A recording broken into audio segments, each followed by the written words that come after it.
Welcome to the social-engineer.org podcast number 94. 94. I'm told that 94 is not a prime number. Thank you for bringing that up. So, as it would have, last month we announced that our podcast was a prime number, and all three of us on the podcast agreed at that moment, and we were quickly spanked by a number of people telling us that 93 is not a prime number, which, of course, we checked. The dangers of being agreeable. We were wrong. It happens. It happens. Even to skilled social engineers, we make mistakes. We're social engineers, not mathematicians. There we go. I like that. So we're in our non-prime number 94, and it is just Michelle and I. There is no Dave, so that means we're Hornsby free, and no Ping. So we're sad. I miss Ping. Yeah, it's Dave too. Actually, we do. I don't miss Hornsby. I don't miss Hornsby, but we've had a couple people this month say, I really miss seeing Dave on the podcast, and I have to agree with that. We miss him, but it is nice to be Hornsby free. And then he says, I'm coming on to play Hornsby, but then he doesn't show, so he's not here. Probably in some foreign country doing something exciting for all we know. I imagine he is busy.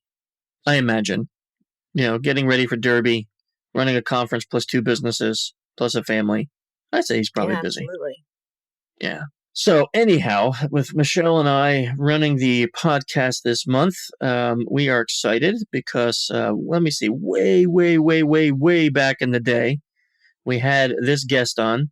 The podcast was so highly rated and downloaded, and he was so well-spoken that we actually invited this guest back to become part of the panel, who he was part of our panel for, I think, maybe a year or so. If you haven't guessed by now, it is Jordan Harbinger. He was on our podcast panel for a while, and then his business took off and kind of blew up, and he got really busy, so we haven't had him on either as a guest or a panelist in I think, over 2 years. It's got to be at least, maybe longer. Man, my time constraints are always mixed up. It seems like a year, and then I look back and it's like, wow, that was 5 years ago. So it's been quite a while.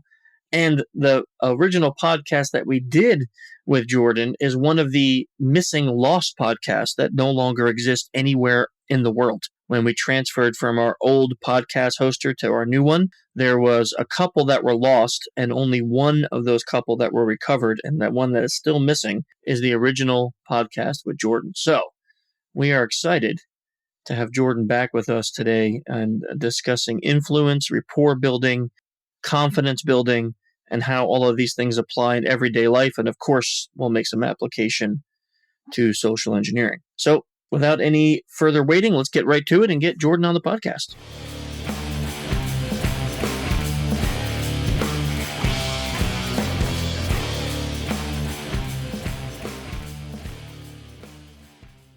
Jordan, nice to have you on the show. Hey, man. It's good to be back on the show. It's been a really, really long time. A minute ago, I was saying, I think it's only been a year or two, but it's actually been like 3 or 4 years.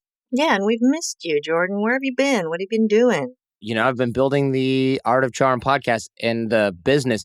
It's funny because 4 years ago, I'm trying to think where the show was and everything like that. And now it's just like, I know we've doubled every year, at least the last several years. Basically, we doubled and then doubled again and then doubled again and then doubled again and then doubled again since we last spoke. That's crazy. That is crazy. That's awesome, by the way. Congratulations on that.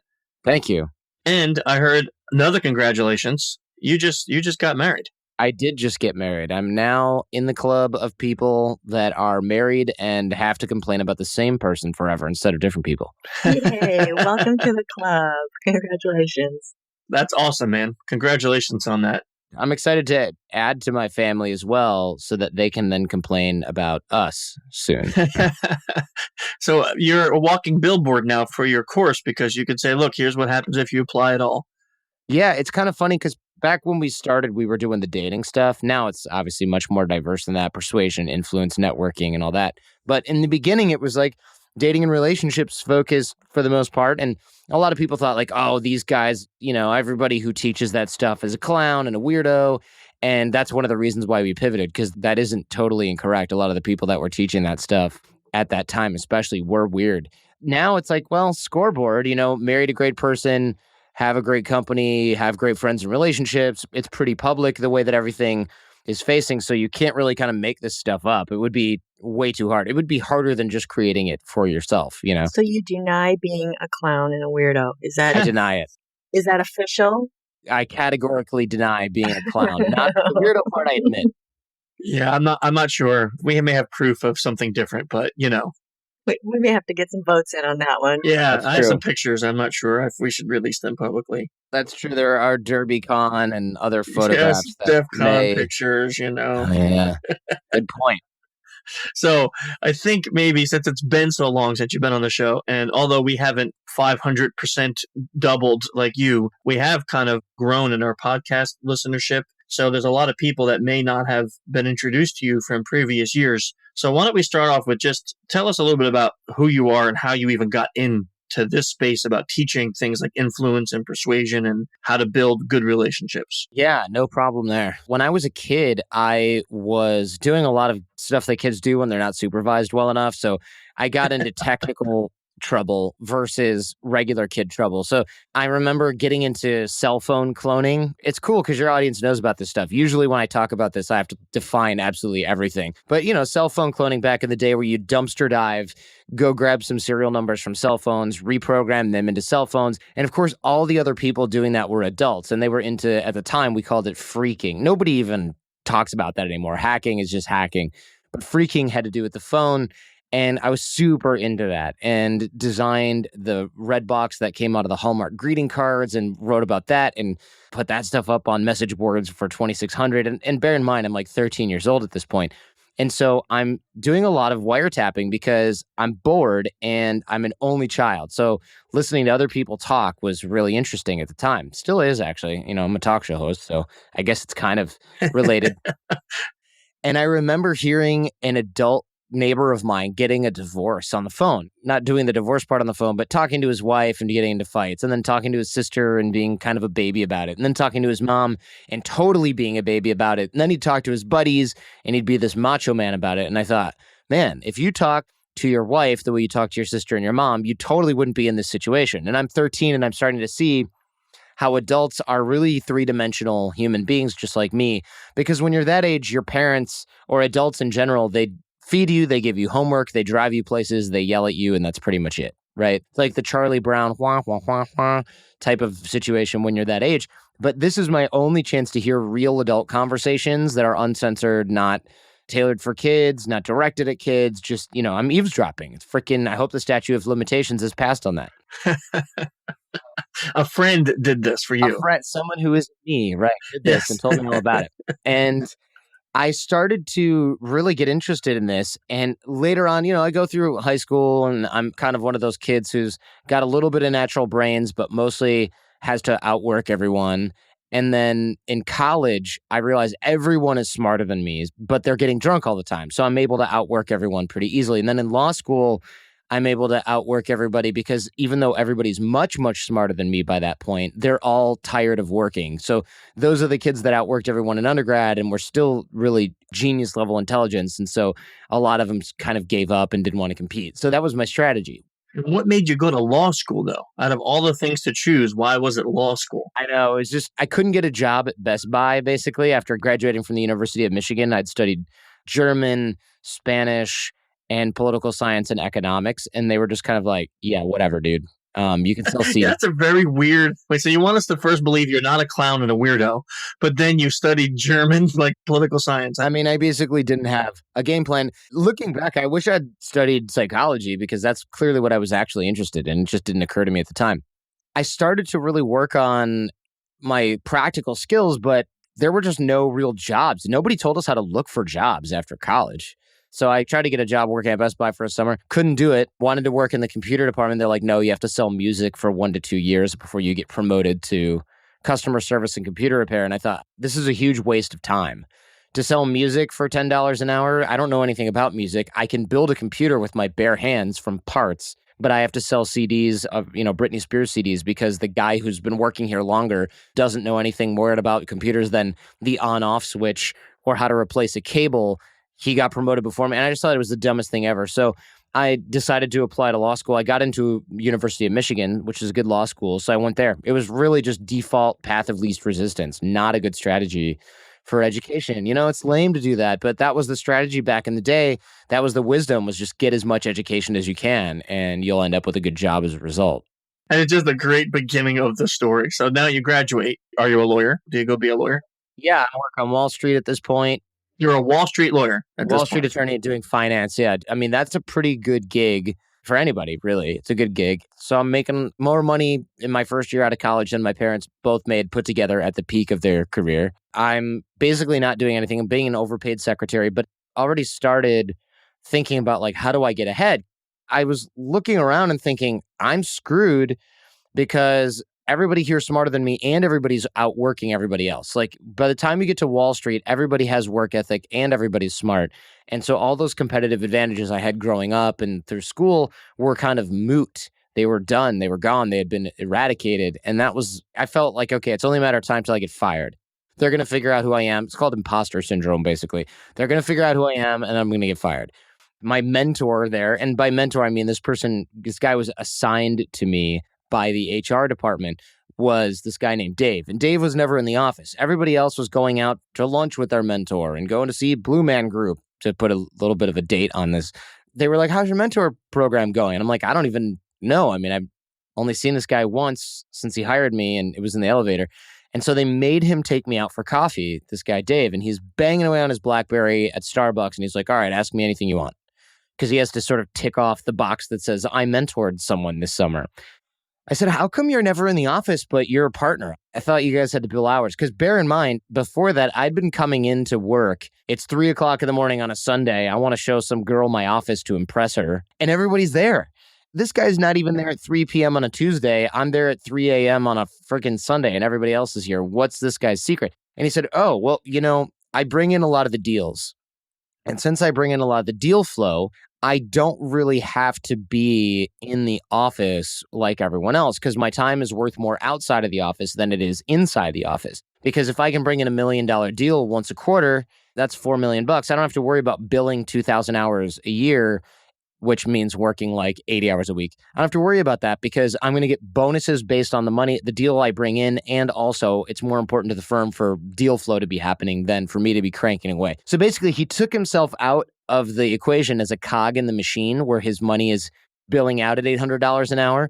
And he's basically making whatever amount of money for the firm that deal brings in divided by the number of hours it takes him to get a deal. That is when the light bulbs came on for you. Yeah, exactly. That's when the light bulbs came on for me because I thought, well, wait a second. Okay, I'm not a good networker or whatever, but I have some people skills, or at least certainly have more people skills than the people I'm working with who are like these type A, study all day, work all day type of folks with great work ethic. I can't outwork them. I can work as hard as them, but they're smarter than me, so I can't outproduce them probably, and I certainly can't outlearn them, at least in the short run. So I thought, look, if I learn this whole networking, bring in deal flow skill set, this will be really interesting because in my class, so to speak, at my level, by the time we become senior associates and they're like, well, you got to work on deal flow if you want to make partner here, they're all going to go, oh my God. And I'm going to be like, I've been doing this for 5 years. I have such a tortoise and hare advantage right now that you'll never catch up.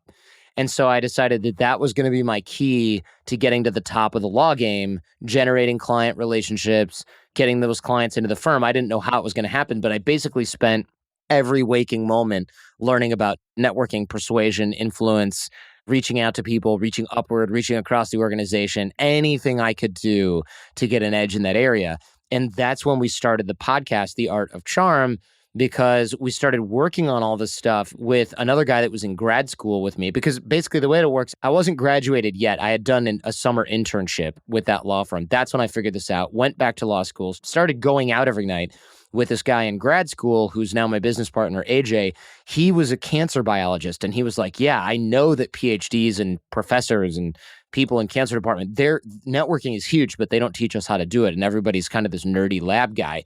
We need to work on this. So we started going out every night, trying to make connections, trying to get together with other people and figure out how to make this stuff work. And that's what we started talking about on the podcast. Okay. So just because of that one conversation with your, quote unquote mentor, that started this whole thought process of how to build relationships and how to network and basically create a whole business around that. Exactly. Yep. Mm-hmm. So now at what point you started off with focusing solely on dating, but then at some point you said, man, I need to move this out of that realm into all different realms. When did that happen and what was the motivator for that? Yeah, so it was an interesting sort of full circle thing because we started to do the networking thing, and then all this persuasion, influence, and body language stuff that made us look confident. We're like, well, wait a minute. We're getting a ton of attention from the opposite sex here, and we're 24, 25, maybe 26 at this point. So that was really awesome. And the guy I was working with, AJ, I was working on this stuff with, he's like, look, I never heard of this networking stuff, but talking to women is really easy. I can show you how to do it. So I thought, okay, let's learn that first. Let's focus on that. And then the rest of the stuff, we'll work on it. We'll be able to figure that out too. We started to work on that and the networking stuff at the same time. And as you can imagine with guys in their 20-something age bracket, the meeting and nurturing of relationships with the opposite sex quickly took priority.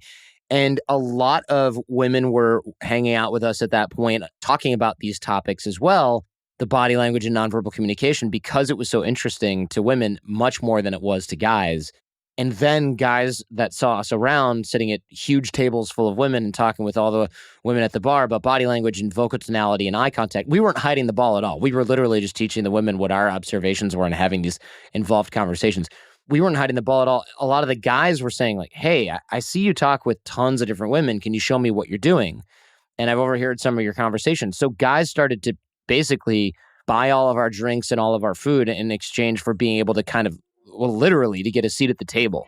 So we started teaching this and we started doing phone coaching and we started the podcast. And that's what eventually evolved into the Art of Charm. We never really got rid of the networking stuff fully, but now we teach much more of the networking, persuasion, and influence stuff, principally because I'm married now. AJ's been in a relationship forever.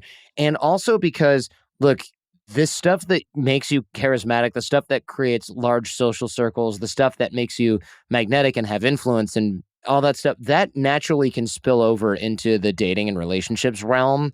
There's a much better and deeper use of this than just like, oh, I want to meet someone. The same skill sets that keep you happily married, keep you in relationships with close friends, those are exactly 99% overlap, the same skills that are going to allow you to make sales, that are going to allow you to work better with the people in your office. So the overlap there made a lot more sense than let's focus on the first 3 minutes of meeting someone. That skill set is definitely still present, but it's less useful than the skills you're going to use for the next 60 years or 50 years that you're married to that person. Basically focused on a bigger piece of the pie that was more interesting to us as we matured. It makes perfect sense. It kind of, a different realm, but it kind of matches how our company kind of grew too and went from, hey, we break into places and take stuff and then show you why we did it to let's actually analyze why it worked, how it worked, what principles were at play, and then use that as part of our education. That kind of different realms, like went from dating to networking and relationships, and we went from just plain old hacking people because it was easy and fun to let's actually understand it and then hire people like Michelle, who's a behavioral scientist, to say, hey, let's now actually understand it and use that as part of our education. So pretty fascinating flip. Yeah, it's a good pivot. I wish I'd done it earlier. As you know, it's hard to pivot a business. Teaching single people how to meet other people, we're making a lot of money doing that. It's hard to go, okay, here's what we want to do. And so we need to redo our business because everybody goes, wait a minute, we're going to stop the gravy train and then try to go on a completely different track. Are you insane?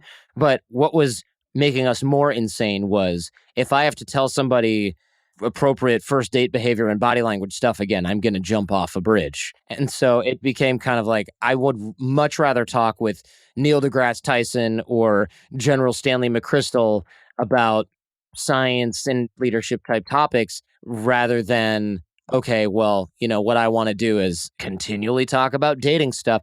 Because you start to lose the audience too. If you're doing your job, people who you've taught how to date 8, 9, 10, 11 years ago when we started this, they're settled by now. So you keep losing your best people, and the people that you retain are the people that somehow haven't gotten it together over the last decade and change. And that's a problem. We decided, look, why are we trying to hide the ball, grow with the audience and let the audience grow with us?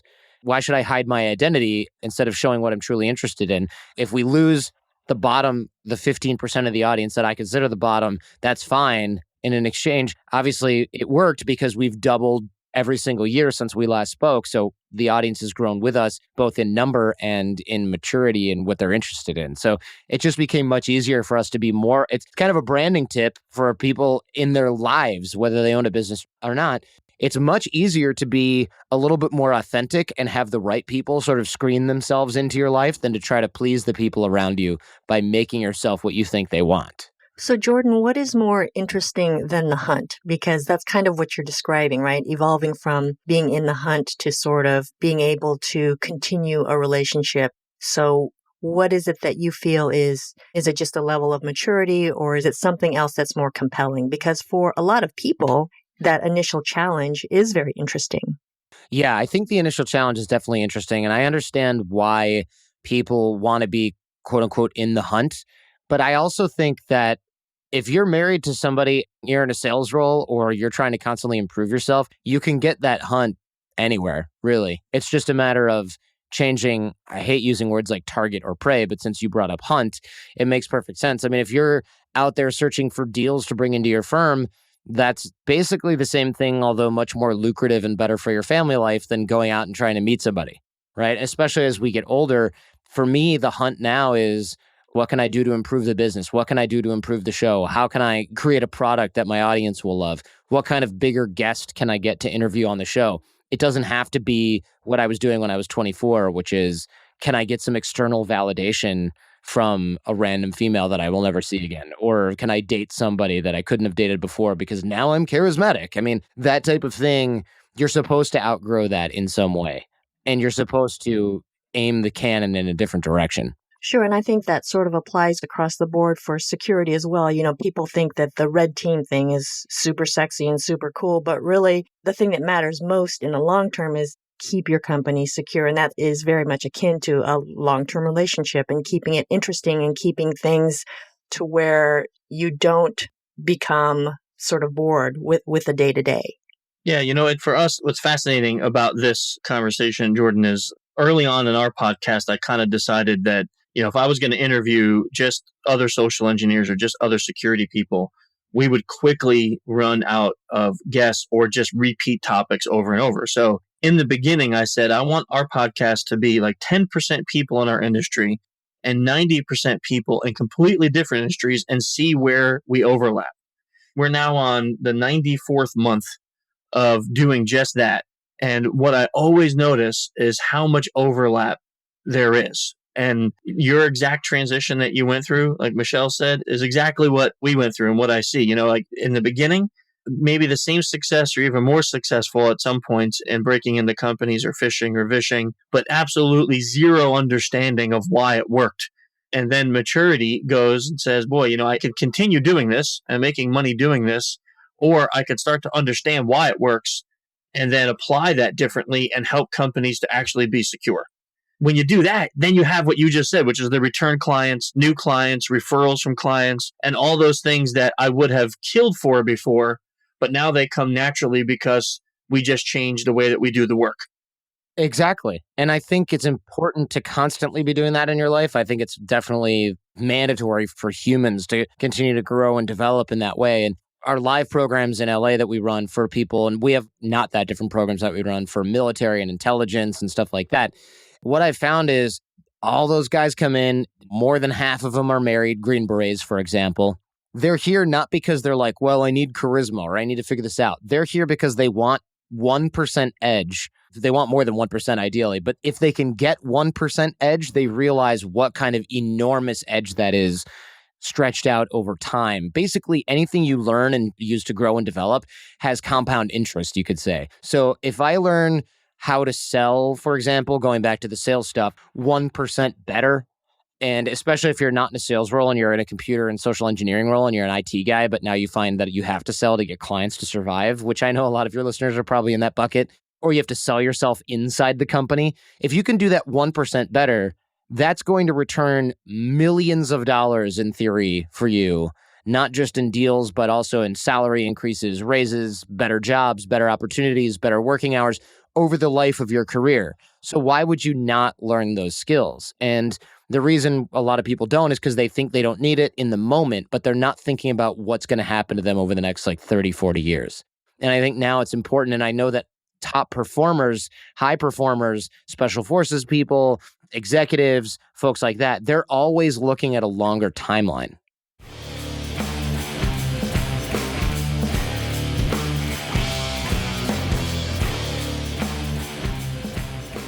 Let's take a quick break from the podcast, Michelle, to talk about what's coming up in the very near future for us, which is basically a ton.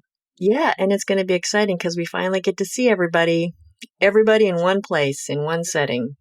Everybody. Yeah, so basically when this podcast comes out, the Bristol class has just ended. So we can't even talk about that. But it was awesome, let's just say that. And another really great class. I'm just prophesying. Okay, that's all there is to it.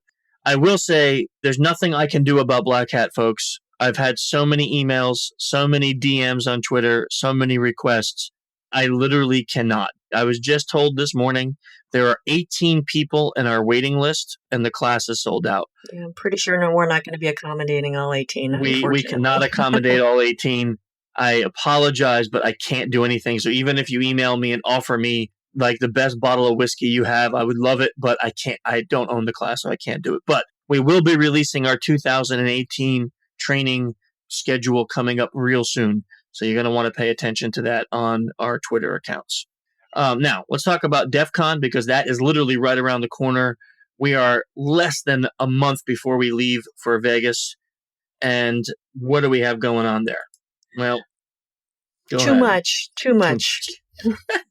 We keep adding stuff. We do. And I don't know why. I don't know why I do it, but we do. So this year we have a really nice large room at Caesars where we're running the SE Village. Thursday, we're bringing back Mission SE Impossible with new and improved challenges. You want to be there for that. There's no signups for that online. You have to show up Thursday at DEF CON for that. Then Friday, we start off with the SECTF. All contestants have been notified. They're working hard on their reports as we speak. That evening, we move right into the SE, the human track for the SE speeches. And we moved the SECTF for kids to that day on Friday. So that's a pretty much packed Friday. Don't think that Saturday's any more relaxing because Saturday we have the SECTF in the morning. We again have another 5 speeches for the human track on the SE speeches. And then we have the SECTF for teens, which is a brand new event, the one that Michelle alluded to, me adding because it is my fault for that. Well, we're still taking signups, right? For both kids and teens events? We are. For kids and teens, we'll be taking signups probably for the next couple weeks. So you'll want to get in there. And I promise that we will not be able to take all the people who show up and ask for last minute signups because we just won't have the supplies. So you want to sign up early. If you're bringing your teen or your kid to DEF CON, get in there now. Fortunately, we're right next to Roots this year. So if you have kids coming to DEF CON, it'd be a great time to sign them up for this and shoot on over for some fun during either Friday or Saturday.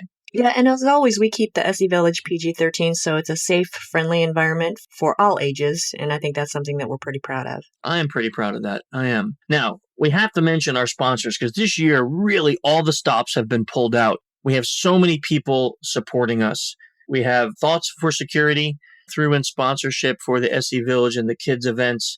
We have Ravini through in sponsorship for the kids events. Our long-standing sponsors, both Fishline and Pindrop, who have been coming back year after year, have supported the whole SE Village. Red Sky, as a brand new sponsor, just came in. And White Canvas Group, they've been around for a couple of years with us and one of our bestest partners. They're sponsoring the kids events too. And we have a couple anonymous sponsors.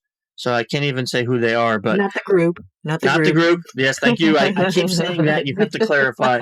Not the group anonymous, people who are anonymously sponsoring and don't want the praise, but we praise you anyway, sirs. So thank you very much for that. Or ma'ams, as the case may be. Or ma'ams, to who it may concern, we can say. Without them, we would not be able to do all the awesome things that we're doing this year. So really, really appreciate the help with the SE Village.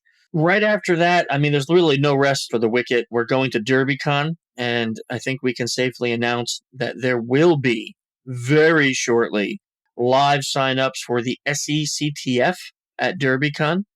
We'll be running a whole SE village there. We're going to have Can You Fool the Polygraph, Mission SE Impossible, a mini SE CTF, and we're bringing back at least 2 SE panels at DerbyCon. So we are going to have an unbelievably busy weekend there at Derby. Looking forward to that. But that is literally July, then maybe a month off, and September we're at Derby. So you want to check the website out for all the details on those events.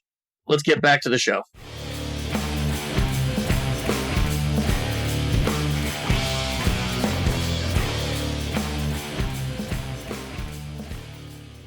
It's almost as if we planned this. Okay, and I want the listeners to know we did not, but almost as if we did. You bring up this topic about reasons why people may not do it. And what I find a lot in our industry is, because so many people sit behind a keyboard, they work on networking equipment, they work on pen testing, they don't interact with humans, especially in this day and age where our interactions are, limited to 140 characters. People have become a little recluse to an extent and maybe not so comfortable in face-to-face voice interactions. So how do you help those kind of people? Like, what's your advice for those kind of people and learning some of these skills that are very hands-on and very personal? Essentially, what we do at The Art of Charm is we teach emotional intelligence in a systematic way that anybody can learn and understand. What I would say for somebody who's thinking, I'm a little introverted because I'm sitting behind a desk all day, it takes me a while to warm up. There's a lot of different drills and things that we do, but I'll give something super concrete that everybody can kind of apply right out of the box that's pretty good to learn. It's called the doorway drill. And essentially, it goes a little something like this. We know that first impressions are made non-verbally. And if you don't believe me, go out next time when you're walking down the street or walking in a mall or something like that. And you notice yourself making judgments of everyone around you. And it doesn't have to be something negative. I mean, if someone's walking towards you, you might just think tall. If someone else walks towards you, you might think beautiful, pretty eyes, nice handbag. I mean, it's a stream of consciousness thing that happens. And unless you're doing a walking meditation, this thing is going on in your head all the time, even when you are going on in your head in the background all the time. It's a background process.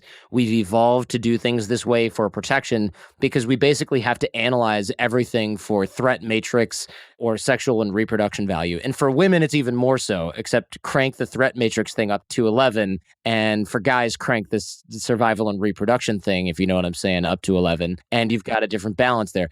But we're making these judgments, and that's going to be important in a second for people to realize. So what I think a lot of folks don't realize as a result of that background dialogue is we often get really cerebral because of the way that we operate in our heads today. We're constantly trying to talk over that subconscious dialogue because maybe it's more interesting or we find it more useful or it's a Western thing or just a human thing. And we think, okay, if I want to make a good first impression on somebody, I've got to figure out what to say and what to do. But we know already that that's not true. Our first impressions are made non-verbally. Again, you're judging people you saw walking through the mall. So it doesn't really matter what you say or what you do because that's not really your first impression. It's your second or third or fourth impression. And by the time somebody is close enough to you to be talking, unless you're sneaking up on people and then you get a different problem, then they've already made a judgment about who you are, your social value. Michelle. Yeah, exactly. That's a very sneaky Michelle thing to do. They've already made a judgment about you and who you are and where you fall on the social value scale and probably everything from how threatening or attractive you are, possibly to how affluent you are. All kinds of judgments get made subconsciously before you get a chance to open your mouth. And this is important because it takes a lot of pressure off of us when, especially guys, remember back in college, it's like, okay, I need something to say. I need a pickup line or something. And they never work. And you read them on the internet now and you're like, nobody uses these, right? The reason is because they don't matter because it's all about that nonverbal communication and the delivery. So not only does that take the pressure off of us, but it also means that we need to focus on our nonverbal communication in order to create a different or positive first impression versus whatever we're creating now. So a lot of folks go, great, all right, I'm going to stand up straight and smile. And that's a great start. But here's the problem. If I sit down all day and I work at a computer, or if I'm on the phone all day and I've got no visual input, or just depending on whatever you're doing, you're hovering over some papers or some document or coding, whatever, all day, you're not thinking, all right, I've got to have a great nonverbal first impression. But what you're thinking as a result of this conversation is, okay, I'm going to go to this networking event or this corporate meeting or this presentation, and I got to remember to stand up straight and have a smile on my face and not cross my arms because I look unapproachable and all these other little things. Well, the problem then arises that even if you remember to do all those things, when people start conversations with you or when you start conversations with people, which might be another skill set that we need to work on when you come to AOC, when you start conversations, you start to default to the level of essentially your training or your lack thereof. We don't rise to the level of our expectations. We default to the level of our training. And this is kind of a Navy SEAL, I think, maxim or something like this. And so what that means is you start to go back into your old nonverbal communication, your old body language, the old way of eye contact, the old ways that you sit, stand, walk, and talk, because you can't micromanage your body language and nonverbal communication and be present in a conversation at the same time. Your conscious brain just doesn't have enough bandwidth to do that. So we need to relegate and outsource our nonverbal communication to our subconscious brain so that it happens automatically. And when things in our life, especially in our body, happen automatically, those are called habits. And so what we need to do is create a level of habit that has great nonverbal communication. And the way that we do that is with the doorway drill. So unless you're driving right now, if you can stand up, sit up straight or stand up straight, shoulders back, chin up, smile on your face. And you don't have to exaggerate this. You don't want to do like a Superman pose or you'll look like an idiot. There's just no reason for that. Nobody needs that. But if you stand up straight, smile on your face, chin up, chest out, you have what we call open and positive body language. Great. You can't hold that all day without thinking about it. You can't do it when you're in conversation, just as we just discussed. So what we do here to create that habit at AOC, at the Art of Charm, is we do the doorway drill. Every time you walk through a doorway in your own house, in somebody else's house, in your office, you're going to the bathroom, whatever, straighten up, chin up, chest up, smile on your face.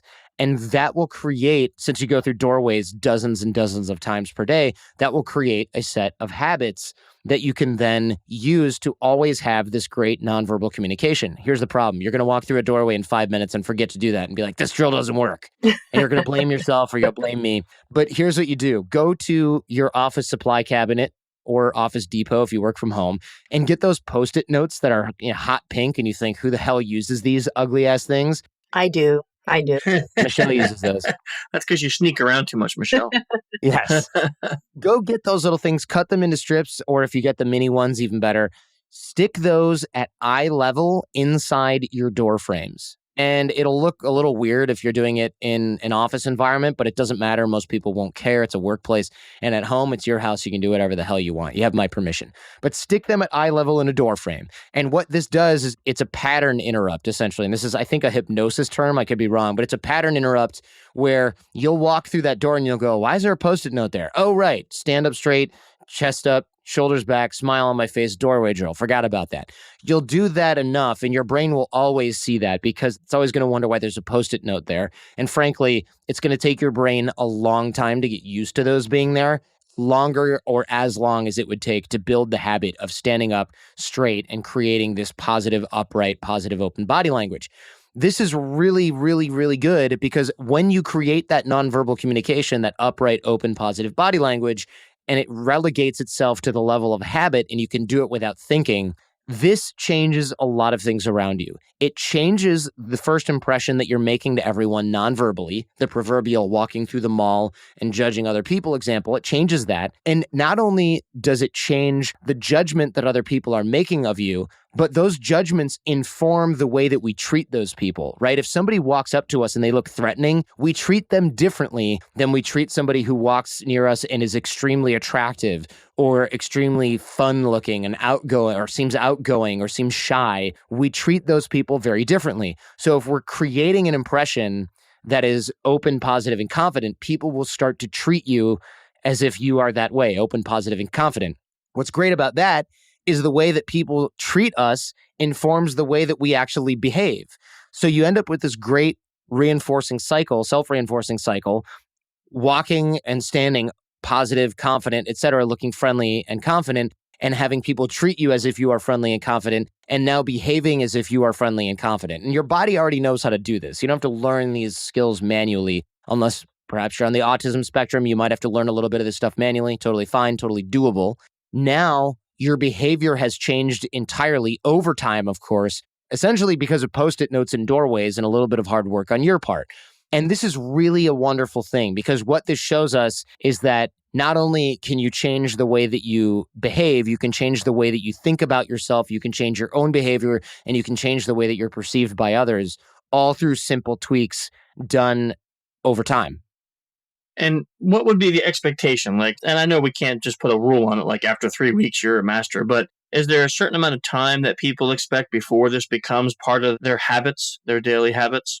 Habits start to form at 21 days, but they're really solidified after 60. But the thing is, what's really good about this isn't cutting out all carbs. This isn't going to the gym every day for an hour. This is walking through a doorway, which you're already going to do, and going, oh yeah, upright, open, smile. It's so easy that after a few days, you won't even really be thinking about it anymore. You'll automatically do it, and you'll kind of enjoy it because there's a lot of science that shows smiling and having upright, open, positive, confident body language makes you feel good anyway. So hopefully the little bits of dopamine rush you're getting will reinforce this habit. So I would say, look, after 60 days, you're going to definitely, absolutely you're going to start seeing results probably within a few days and inside yourself. You'll certainly see people treating you differently after about 3 weeks, and you won't even be thinking about this after 60 days. Yeah, that's pretty fascinating. And in my experience, also very true. And not only the time constraints, but also just the body language portion and how you present yourself. People will treat you that way, and then it reconfirms to your brain, oh, I am this person. That could be positive or negative depending on what you portray, but that's a really interesting application for it, the way that you're applying it. Yeah, the idea here is I love little science experiments. I love creating nonverbal and verbal communication strategies, but what I really love is habit change. And I like habit change that's functional. It's something that creates a better world around you and a better experience for you. And the Art of Charm and the show and the podcast and things like that, the Art of Charm podcast, we talk about these types of drills and exercises all the time. Every Monday, we've got something new, similar like that. Every Friday, we answer listener questions, and every guest that comes on and trying to eke out practicals like that, because these little tiny tweaks are what make up big changes in our lives. It's not just, all right, starting now, I'm going to be this totally different way. That's not a great way to change yourself or change others, for example, or change the way that you relate to the world. It's got to be small changes or you'll quit. Unless you're one of the rare exceptions. I'm not that guy that can go, all right, starting now, I'm not going to eat carbs again forever because weight loss. I just can't do that. I need to start real slow, change habits, reprogram my brain to like vegetables. This open, upright, positive body language. These are the vegetables of nonverbal communication. You need that foundation, but you can't just decide you're going to only eat salad forever. You'll go bananas. So, Jordan, do you work at all with sort of people's internal workings and expectations, or do you stay very concrete in terms of these are the behaviors that you should think about and convey? I think what I have found also is that people's expectations, I walk into a room and I expect to be treated a certain way, or I feel a certain way about myself. And so that can really impact what people see or how people react. So I'm just out of curiosity, or do you work strictly with here's what you should do physically, and here's how it will impact you eventually? I appreciate the question because mindset is the key here. It is always about mindset because your mindsets influence your behaviors, which influence your results. So going back to the example of the doorway drill, the mindset that you have is actually more important than the physicality. The reason I give you the physicality first is because it's much easier for me to teach a reinforcing loop that says, stand up straight, put a smile on your face, have your chin up and your chest out, and look open and positive and friendly, rather than say, hey man, you should be confident, because that's kind of like saying you should be tall. That's what your problem is. You need to be taller. Nobody has anything actionable if I say be confident. Just like nobody has anything actionable when they say be yourself. Because when somebody says be yourself, what they're saying is be that person that I know you can be, that you are when you're around me and you have no stress and we're just relaxing, because that's when I think you're at your best. What people hear when they say be yourself is go get a new haircut, new sweater, buy flowers, wear some cologne you never wear, go to a restaurant, order something you've never had to eat. And that's kind of like first date advice for be yourself. And then it's like, why didn't this work? Because that's not what actually happened, right? So it's much easier for us to start with the physicality that then leads to the mindset, right? Because when people start to treat you different, you get the mindset of, I am confident. I am friendly. People treat me that way all the time. So then you have a mindset by which everything else starts to fall into place. Because again, you can't really micromanage your body language and nonverbal communication. The mindset has to be there first and inform that behavior. But often you can't get to the mindset without, let's say, like a jump start from the physicality portion of the equation. Sure. You know what's fascinating is this is like a giant SE gig for your life because when we talk to people and we do our training class for advanced practical social engineering, we'll talk about pretexting. If you realize that getting into this building is going to be best if you're pest control, then you have to make sure your outfit, your tools, your business cards, everything you have on you matches the pretext you're about to portray. And then your nonverbal should match the role that you are playing. So if I'm the boss, it should be one thing. If I'm just a blue collar walker, it should be another. But all those things, it starts basically with the physical portion, like what you're saying with the dress, the outfits, the tools. And then that is supported by the nonverbal parts of the pretext too. And then if you do it right, basically it's so believable people don't doubt your storyline. Exactly. I mean, think about it like this. Whenever we have that sort of Malcolm Gladwell blink moment where we don't believe someone or something, or if you've ever done an SE gig and you've gotten busted by somebody, a lot of times it's because the pretexting wasn't done correctly, because the pretexting is in many ways kind of the hard part, right? It's really easy to get a letter or fake uniform off of Amazon. It's a lot harder to act like the garbage guy when really you've been some sort of desk-bound desk jockey for the last few years. Now you've got to be a garbage collector, probably grew up in an urban area and has been doing this for years. You don't have the posture. You don't have the methodology of speech because you haven't been hanging out with blue collar guys, at union halls, throwing back beer during happy hour. Like these little pieces in the best SE engineers, the best espionage, the best Green Berets and things like that we train at Art of Charm, the best people in that field have all of that down to a lock. And it's very difficult because the people who are the best at this in the world, they win freaking Golden Globes for doing this right. Yeah. So it's method acting in a lot of ways, and it has to be done really well. And of course, if you're going to believe that you're confident, open, friendly, and worthy of friendship or whatever kind of mindset we want to in place, you have to do it well enough that everybody treats you that way for a long time and that you eventually start to believe it yourself. And it starts to actually shift who you are at the core in a good way. This is what scares a lot of people. They're like, oh, I don't like it. It's manipulative. And it's like, well, no, improving yourself is not manipulative. If it is, then sign me up. If I have to be who I've always been and I can't grow anymore because somehow that's inauthentic, then that sucks. And I don't want to do that. I don't want to play that game. And to me, it'd only be manipulative if you use it for selfish gain or to harm another person. If you're just making yourself a better person, and this is how we morally get around our job too, is that at the end of the day, our goal isn't to prove that Jordan is so dumb we can trick him into doing anything. Our goal is to say, hey, here's how it worked. Now let's fix it. So the next time a real bad guy comes, you're more secure. Exactly. And look at it this way. If you're walking around in the world and your family says, wow, mom is so much more open and confident and friendly, and everybody at the office says, you know what, this guy's a lot more fun than he used to be. I really like this guy now. Or, yeah, I'm getting along better with this guy. I feel like I can relate to him or her more. How is that bad? Right. Find me one way in which that is negative. I'm all ears. Yeah. And this is what we do at our programs and things like that, and what we seek to do on the show, because this is life-changing stuff. Nobody says, you know what, you're supposed to be shy and introverted forever because F you. That's not fair. Nobody seems to have any problem when somebody who's, say, a teenager or a young adult makes massive changes in their life, or if you're doing something negative for yourself that's so extreme, like on the bottle, you're so introverted that you're shy, you can't do anything, you won't give a speech publicly. When you make those changes, everyone's like, yay. But God forbid you should go across the line and become above average at these skills. Everyone's like, you sit your ass down. That's terrible. You're making all of us feel bad about ourselves. Go back to your desk job where you didn't talk with anybody and you felt social anxiety. I mean, it's unfair. And so to be able to give people the opportunity to change that is a gift, that something that we'll never look at and take for granted.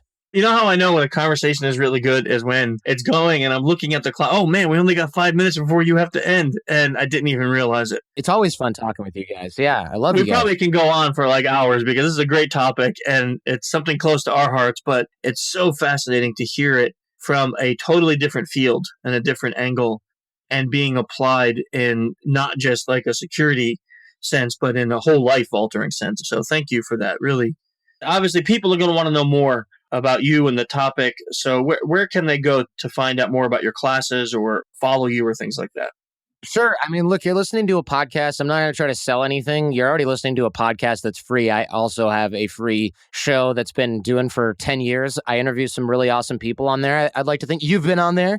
And we had Neil deGrasse Tyson on there randomly, General McChrystal on there, some really funny comedians on there. And everybody teaches some sort of skill similar to the one that I taught today. And that's the Art of Charm podcast. And yes, I would love it if people came to LA and worked with us in person, but baby steps.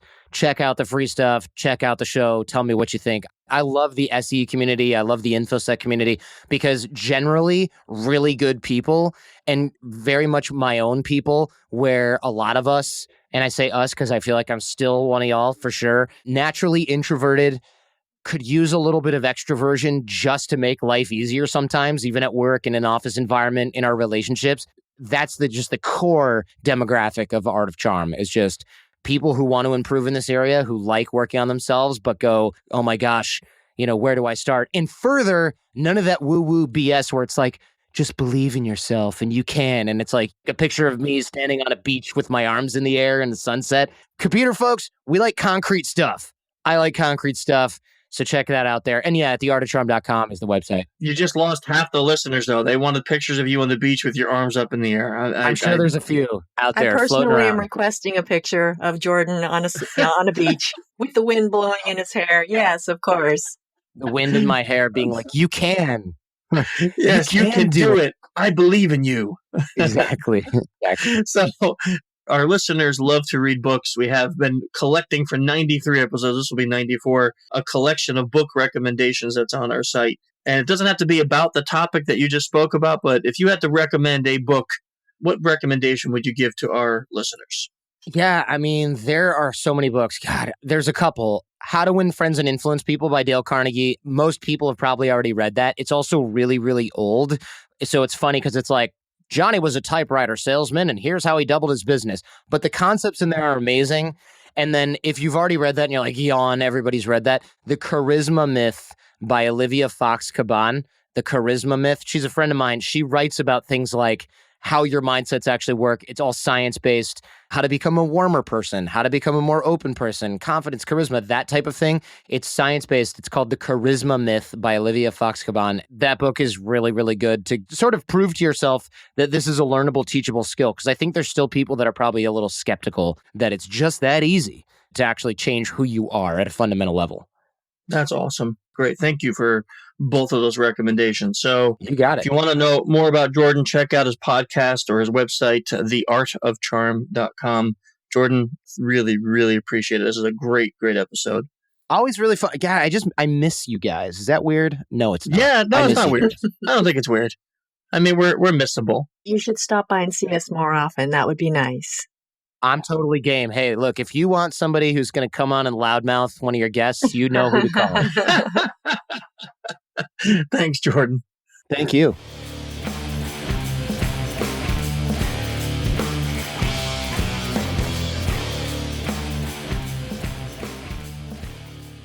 Well, Michelle, another amazing episode 94, not Prime. Yeah, not Prime, but it was really nice to hear from Jordan. It's been a long time. I haven't seen him in years at this point. Yeah, actually, I think the last time we physically saw him was maybe 5+ years ago.